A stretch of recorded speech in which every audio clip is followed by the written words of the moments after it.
Oh boy, I love being sick.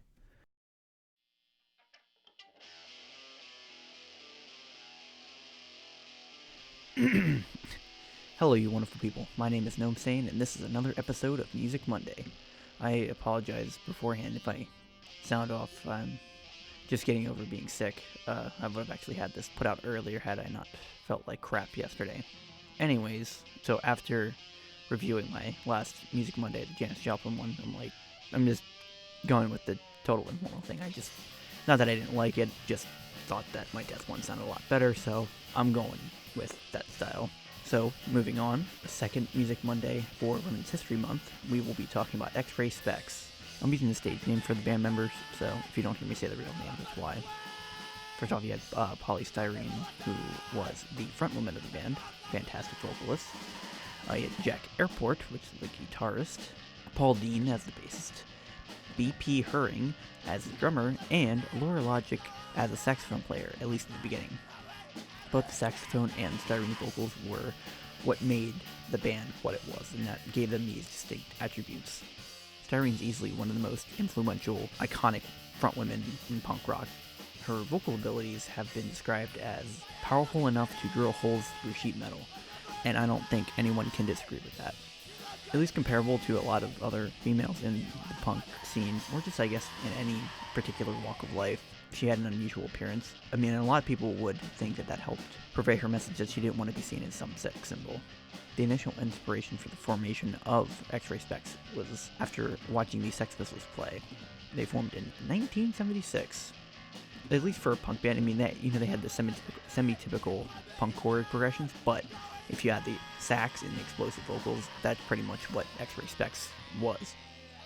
They got to play on numerous occasions at the legendary punk club, the Roxy.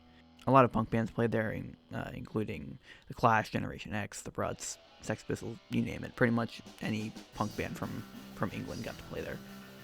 The cool thing about X-Ray Spex is that their second show is actually recorded. And when you think about that, just as a band, like having your second show recorded is pretty phenomenal. And what's even better about that is that they took their signature song, or what would have become a signature song, "Oh Bondage Up Yours," and they put it on a live record. That was all from all bands that played at the Roxy. Afterwards, they ended up recording the single of "Oh Bondage Up Yours" later on. They also recorded singles for "Identity," "The Day the World Turned Dayglow," "Germ-Free Adolescence," and "Highly Inflammable." Laura Logic, the saxophone player, was actually replaced by two separate saxophone players later on in 1977. One of them was John Glenn, and then the other one was Steve Rudy. In 1978, they would release their debut album, Germ-Free Adolescence.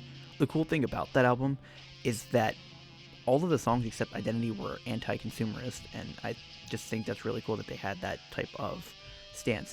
Unfortunately, the US wouldn't get this album until 1992. By playing at the Roxy and other numerous shows, they actually had to play with a lot of other British punk bands, the ones that I've already mentioned, like The Clash, The Ruts, and Generation X.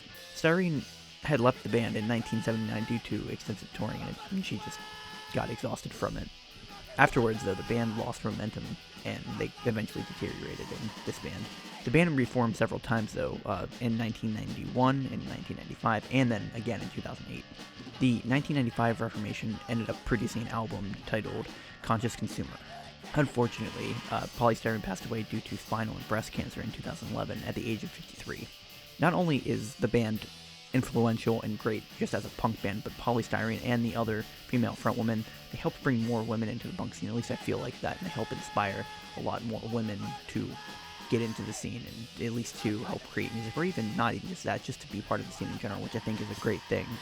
They're a perfect example of a great band fronted by a female, and not only is she a great female vocalist, she's also one of a kind, especially during this day and age where it seems like you have a lot of similar female artists that, they could be good, but they just choose to sound like everyone else, which, that is not something that I would want them to do. I'd want them to try and be something different. But anyways, I think that just about wraps it up. If you have any of the typical stuff that I asked for, the comments, critiques, whatever, or even suggestions, I'd be willing to take them. Just leave them down in the comments, and I will try to feel better so that way I don't sound like this anymore. But you guys take it easy. Peace out, Girl Scouts.